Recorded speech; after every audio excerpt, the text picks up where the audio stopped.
I can do this. I've never judged like law enforcement before, but yeah, I'm all right. I'm gonna stay behind my desk and be grateful. Saturday started with some classroom time, learning how to stay safe in our mock callouts. But intentionally, that's all we were told. No laws, no standard operating procedure, just how the car worked and where the gun went. The goal was to see how an average citizen would handle the responsibilities of a routine 911 call of a resident wanting an unknown person off of their property. Can I have you start out to 123 Range Street for a suspicious person? The complainant, Samantha Smith, called in. She lives at that address. She advised she was going to work and she saw a male, blue jeans, in a jacket. She would like him moved along. While responding to the call, the unknown man revealed a handgun in his possession, claiming it was only a BB gun, all while aiming it at the responding deputy. Okay, do you need a ride? Can I help you?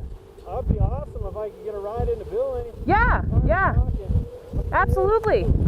My sense was that he was not dangerous, so I just figured, just like with anything, all you gotta do is talk to him, and then, that'll kind of help diffuse the situation. All right, yeah, you can leave that gun there.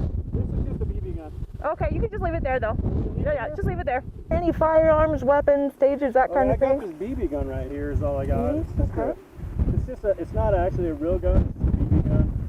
I'm glad I don't have to do that on a daily basis. Props to everybody that can be in such a nerve-wracking situation, but keep calm. Just leave it. No, just leave your gun. It's just actually a BB gun. It won't hurt you, man. Put your gun down.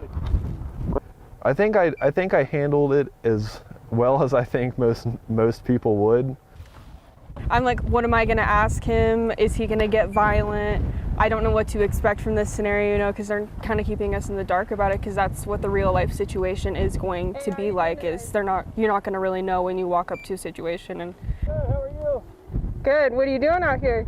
That's something I didn't expect you to need like real training on. It's like, oh, you just need common sense. No, it's a lot more goes into it than you think. After the 4 separate encounters, it was time to head back into the classroom to learn about the law based on Supreme Court arguments about appropriate force. We got a lot of great insight of the legalities, kind of a crash course, but excited to use that moving forward. And again, this really just puts the perspective into, hey, before we get online and we start commenting, why didn't they do this? Why didn't they do that? I mean, you're really kind of getting a look at it now going, oh, perhaps that's why. Yeah, I'm happy they threw it into it cold, and we're like, okay, now we're gonna do it again, see how you do. Yellowstone County Sheriff's Office. Now, with some education, but still no training, we were sent back out to respond to someone who had called 911 to report that he had been threatened on Facebook Messenger, an actual call that law enforcement received. You guys are keeping the whole entire neighborhood up. In this instance, the neighbor of the man who called 911 became agitated with law enforcement as he claimed we had woken he and his children up. Any sort of threat against another human being, take care of it. Down. You don't really think anything of a heckler and they have a camera in your face. You see that happening all the time on social media, in the news, and you're like, okay, well, they're not really a threat. They're just yelling at me, and just a normal person who doesn't like cops calling us a Nazi. But I mean, I tilted myself towards them so that I didn't have my back towards them, but I didn't really see them as a real threat when they should have been seen as a real threat. The long and the short of the story is, it's what we call the professionals. Yeah. And honestly, it's humbling, eye-opening, and that was 3 total minutes?